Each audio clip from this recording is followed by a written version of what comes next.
Hello दोस्तों, नमस्कार। रोशन nursing point में आपका हार्दिक स्वागत है। आज हम इस वीडियो में बात करने वाले हैं संक्रमण के बारे में, यानी कि इन्फेक्शन के बारे में। इन्फेक्शन क्या है, इन्फेक्शन कितने प्रकार के होते हैं, कौन कौन सा इन्फेक्शन कितने ड्यूरेशन तक होते हैं, इन्फेक्शन कैसे होते हैं, तमाम सारी बातें आज हम इस वीडियो में बात करने वाले हैं। ये जो क्वेश्चन है वो GNM first year, second year, ANM first year और सेकेंड ईयर में आपको देखने को मिलेगा लॉन्ग क्वेश्चन में। ठीक है, तो बात करते हैं संक्रमण के बारे में। चलिए स्टार्ट करते हैं। सबसे पहले संक्रमण क्या है। यहाँ पे देखिए, आपको दिख रहा होगा संक्रमण का मतलब होता है इन्फेक्शन। संक्रमण का क्या मतलब होता है, इन्फेक्शन।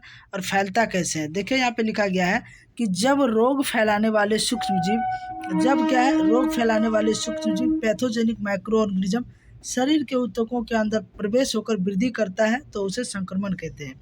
यानी कि क्या होता है, पैथोजेनिक माइक्रो ऑर्गेनिज्म होते हैं, वो क्या होते हैं, हमारे शरीर के अंदर क्या करते हैं, एंट्री करते हैं, है ना।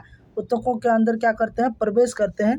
और प्रवेश हो जाने के बाद क्या करते हैं, ग्रोथ करते हैं, वृद्धि करता है, तो उसे क्या कहते हैं, संक्रमण कहते हैं। ठीक है, कहने का मतलब है कि कोई मान लिया जाए ये हो गया आपका बॉडी, यहाँ से अगर कोई एक पैथोजेनिक माइक्रो ऑर्गेनिज्म आता है वो बॉडी के अंदर क्या हो जाते हैं, एंट्री कर जाते हैं। और एंट्री हो जाने के बाद वो क्या करते हैं, अपना ग्रोथ एंड डेवलपमेंट होने लगता है, फैलने लगता है। फैलने के कारण से शरीर में क्या हो जाता है, इन्फ्लामेशन हो जाता है, सूजन हो जाता है, जिसको क्या बोलते हैं, इन्फेक्शन बोलते हैं। ठीक है, यहाँ तक आपको समझ में आ गया होगा। अब बात करते हैं संक्रमण कितने प्रकार का होता है। संक्रमण जो है वो निम्नलिखित प्रकार के होते हैं, जैसा कि आपको यहाँ पे दिख रहा होगा। सबसे पहले बात करते हैं प्राइमरी इन्फेक्शन के बारे में। प्राइमरी का मतलब होता है प्राथमिक। प्राथमिक संक्रमण, जब पैथोजेनिक बैक्टीरिया एक स्वस्थ व्यक्ति के शरीर में प्रथम बार प्रवेश करता है तो उसे क्या कहते हैं, प्राइमरी इन्फेक्शन कहा जाता है। कहने मत का मतलब होता है कि पैथोजेनिक बैक्टीरिया होता है जब एक स्वस्थ व्यक्ति के शरीर में, जब एक क्या होता है, स्वस्थ व्यक्ति के शरीर में प्रथम बार एंट्री करता है तो उसे क्या कहते हैं, प्राइमरी इन्फेक्शन कहते हैं। दूसरा क्या है, सेकेंडरी इन्फेक्शन। सेकेंडरी इन्फेक्शन का मतलब होता है द्वितीयक इन्फेक्शन। द्वितीय का मतलब दोबारा, यानी कि एक बार वो व्यक्ति को इन्फेक्टेड हुआ था, यानी कि वो एक बार क्या हुआ था, संक्रमित हुआ था, और एक ठीक हो जाने के बाद फिर कोई माइक्रो ऑर्गेनिज्म उसके शरीर में क्या हो रहा है, एंट्री कर रहा है, तो उसे क्या कहते हैं, सेकेंडरी इन्फेक्शन कहते हैं। जैसा यहाँ पे आपको दिख रहा होगा कि जब कोई नया माइक्रो ऑर्गेनिज्म ऐसे व्यक्ति में प्रवेश होकर संक्रमण उत्पन्न करता है जिसमें पहले से उपस्थित किसी संक्रमण से प्रतिरोध शक्ति कम हो गई होती है, तो ऐसे संक्रमण को सेकेंडरी इन्फेक्शन कहा जाता है।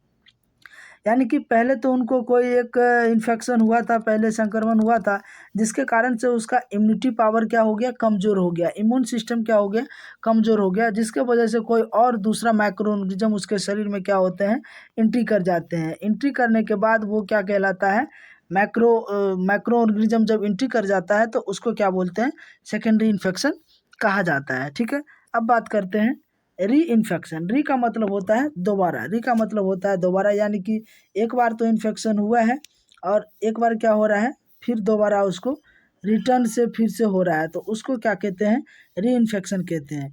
किसी व्यक्ति में एक सूक्ष्म जीव द्वारा संक्रमण उत्पन्न होने के पश्चात पुनः उसी सूक्ष्म जीव के द्वारा उत्पन्न संक्रमण पुनः संक्रमण कहलाता है। क्या हो रहा है कि एक माइक्रो ऑर्गेनिज्म द्वारा संक्रमण उत्पन्न होने के पश्चात, पहले तो संक्रमण हुआ था, उसके बाद पुनः उसी सूक्ष्म जीव के द्वारा फिर क्या हो रहा है, वही माइक्रो ऑर्गेनिज्म है और वो क्या करते हैं, फिर से एंट्री करते हैं उसी मनुष्य में, तो उसे क्या कहते हैं, री इन्फेक्शन कहा जाता है। ठीक है, आपको समझ में आ गया होगा। अब आगे बात करते हैं। आगे देखिए क्या है, एक्यूट इन्फेक्शन। एक्यूट का मतलब होता है तुरंत, तुरंत यानी कि हाथों हाथ, है ना। एक्यूट इन्फेक्शन का मतलब होता है तुरंत फैलने वाले इन्फेक्शन। जैसे यहाँ पे देखिए लिखा गया है कि यह तुरंत ही उत्पन्न होने वाला तथा कुछ ही समय के लिए रहने वाला संक्रमण होता है, जिसमें अक्सर बहुत ही गंभीर लक्षण होते हैं। जैसे क्या है, एक्यूट एपेंडिसाइटिस। ये क्या होता है, एक्यूट इन्फेक्शन, ये तुरंत उत्पन्न होता है और बहुत जल्द कुछ समय के लिए रहता है। तुरंत तो होता है लेकिन उसका क्या होता है, ड्यूरेशन टाइम बहुत ही कम होता है। यहाँ पे देखिए लिखा गया है कुछ ही समय के लिए रहने वाला संक्रमण होता है, जिसमें अक्सर बहुत ही गंभीर लक्षण होते हैं। तुरंत हाथों हाथ उत्पन्न होता है और कुछ ही समय के लिए रुकता है, जैसे क्या कहते हैं, एक्यूट इन्फेक्शन कहते हैं। जैसे में क्या लिखा गया है, एक्यूट एपेंडिसाइटिस। दूसरा क्या है, क्रोनिक इन्फेक्शन। क्रोनिक का मतलब होता है धीरे धीरे, क्रोनिक का मतलब हो रहा है धीरे धीरे, और एक्यूट का मतलब हो रहा है हाथों हाथ, यानी कि तुरंत। यहाँ पे देखिए लिखा गया कि यह संक्रमण धीरे धीरे उत्पन्न होता है। क्या हो रहा है? संक्रमण धीरे धीरे उत्पन्न हो रहा है और धीरे धीरे बढ़कर बहुत दिनों तक रहता है, जैसे पल्मोनरी ट्यूबरकुलोसिस।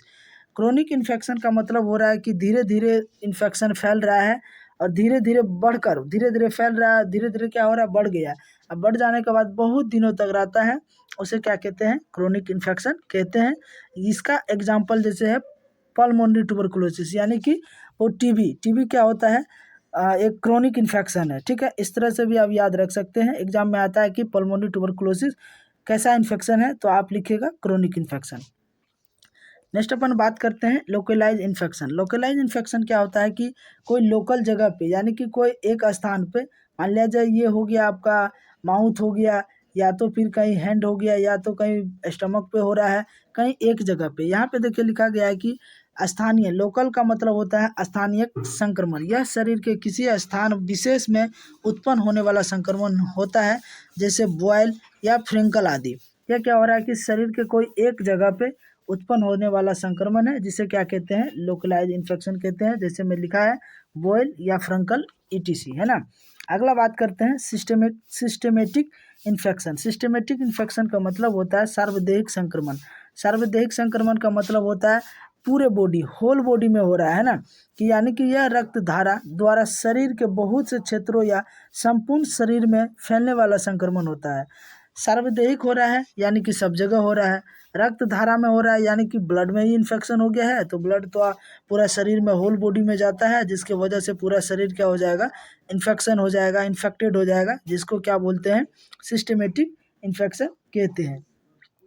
अगला बात करते हैं, अगला देखिए क्या है? सब क्लिनिकल इन्फेक्शन। सब क्लिनिकल का मतलब होता है अलाक्षणिक संक्रमण। ऐसा संक्रमण जिसमें किसी रोग के लक्षणों का स्पष्ट पता ही नहीं चलता है, जिसको क्या बोलते हैं? सब क्लिनिकल इन्फेक्शन होता है। इन्फेक्शन तो होता है शरीर में, इन्फेक्शन तो एंट्री करता है, लेकिन कोई रोग का लक्षण ही पता नहीं चलता है, जिसको क्या बोलते हैं? सब क्लिनिकल इन्फेक्शन कहा जाता है। अगला बात करते हैं क्लिनिकल इन्फेक्शन। क्लिनिकल इन्फेक्शन वैसे इन्फेक्शन जिसमें किसी रोग का लक्षण स्पष्ट पता चलता है, उसे क्या कहते हैं? Clinical infection. और जिसमें लक्षण पता नहीं चलता है, उसको क्या कहते हैं? सब क्लिनिकल इन्फेक्शन। ये दोनों आपको क्या हो गया? समझ में आ गया होगा, बस थोड़ा सा अंतर है। अगला बात करते हैं लेटेंट इन्फेक्शन। लेटेंट इन्फेक्शन का मतलब होता है गुप्त, यानी कि छिपा हुआ संक्रमण। ऐसा संक्रमण जो गुप्त रहता है और विशेष परिस्थितियों में ही प्रकट होता है, उसे क्या कहते हैं? लेटेंट इन्फेक्शन कहते हैं। नेक्स्ट अपन बात करते हैं, नेक्स्ट देखिए क्या है? Opportunistic infection. इसका मतलब होता है अवसरवादी संक्रमण। क्या होता है कि ऐसा सूक्ष्म जीव द्वारा उत्पन्न संक्रमण जिससे सामान्यतः स्वस्थ व्यक्ति में तो कोई रोग उत्पन्न नहीं होता है, परंतु उससे शरीर में तभी रोग उत्पन्न होता है जब उसकी इम्यूनिटी कम हो जाती है। अवसरवादी का मतलब होता है जब उसको अवसर मिलता है, मौका मिलता है, तब जाके क्या करता है? इफेक्ट पहुंचा देता है। कहने का मतलब है कि ऐसा सूक्ष्म जीव द्वारा उत्पन्न संक्रमण जिससे सामान्यतः स्वस्थ व्यक्ति में तो कोई रोग उत्पन्न नहीं होता है, लेकिन उसका शरीर तभी रोग उत्पन्न होता है जब उसकी इम्यूनिटी पावर कमजोर हो जाता है।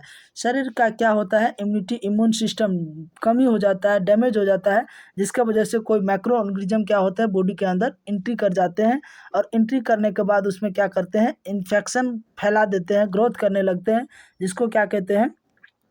अवसरवादी संक्रमण कहते हैं। उसको अवसर का मतलब हो रहा है मौका, यानी कि मौका मिल रहा है तब जाके वो क्या कर रहा है? शरीर पे इफेक्ट पहुंचा रहा है, ठीक है। अगला बात करते हैं नोजोकोमियल इन्फेक्शन। नोजोकोमियल इन्फेक्शन का मतलब होता है अस्पताल में फैलने वाले संक्रमण। यहाँ देखिए किसी रोगी के अस्पताल में भर्ती होने के पश्चात उसमें उत्पन्न होने वाला संक्रमण जो अस्पताल में भर्ती होने से पूर्व उसमें नहीं था, उसे क्या कहते हैं? नोजोकोमियल इन्फेक्शन कहा जाता है। कहने का मतलब है कि कोई व्यक्ति कोई दूसरा बीमारी लेकर के वो अस्पताल में भर्ती होते हैं। भर्ती होने के बाद, भर्ती होने के क्रम में उसे क्या होता है कि और कोई नया इन्फेक्शन उसके शरीर में क्या करते हैं? एंट्री कर जाते हैं, जिसको क्या कहते हैं? नोजोकोमियल इन्फेक्शन कहते हैं। कहने का मतलब है कि कोई व्यक्ति जो है वो निमोनिया से ग्रसित है, निमोनिया से ग्रसित होने की वजह से वो क्या हुआ? अस्पताल में आके वो क्या हुआ? भर्ती हुआ, है ना। वो क्या हुआ? भर्ती हुआ।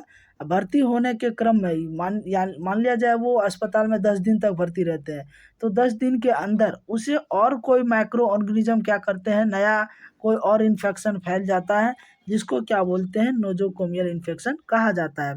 बिल्कुल आपको समझ में आ गया होगा। एक शब्द में बात करें तो अस्पताल में फैलने वाले इन्फेक्शन को नोजोकोमियल इन्फेक्शन कहते हैं। लेकिन अस्पताल में वैसे मरीज जो कोई अन्य डिजीज से भर्ती रहने के दौरान कोई अन्य इन्फेक्शन बॉडी के अंदर एंट्री करते हैं, जिसको क्या कहते हैं, नोजोकोमियल इन्फेक्शन कहा जाता है। अब बात करते हैं कि क्रॉस इन्फेक्शन। क्रॉस इन्फेक्शन का क्या मतलब होता है कि जब एक रोगी क्या है, बीमार हो और उसी समय किसी दूसरे व्यक्ति के द्वारा एक नया संक्रमण हो जाता है तो उसे क्रॉस इन्फेक्शन कहते हैं। क्या हो रहा है कि रोगी तो पहले से ही बीमार है, बीमार रहने के दौरान कोई और अन्य व्यक्ति से वो क्या करते हैं, बात करते हैं या तो फिर उसका साथ में रहते हैं, जिसके वजह से उस मनुष्य का जो संक्रमण है, उसमें जो संक्रमण फैला होगा, उसका संक्रमण बीमार व्यक्ति में फैल जाना क्रॉस इन्फेक्शन कहलाता है। नेक्स्ट बात करते हैं, वो क्या है, संक्रमण के मुख्य कारण निम्न है। संक्रमण के कारण क्या है, किस किस के कारण से संक्रमण फैलता है, ठीक है।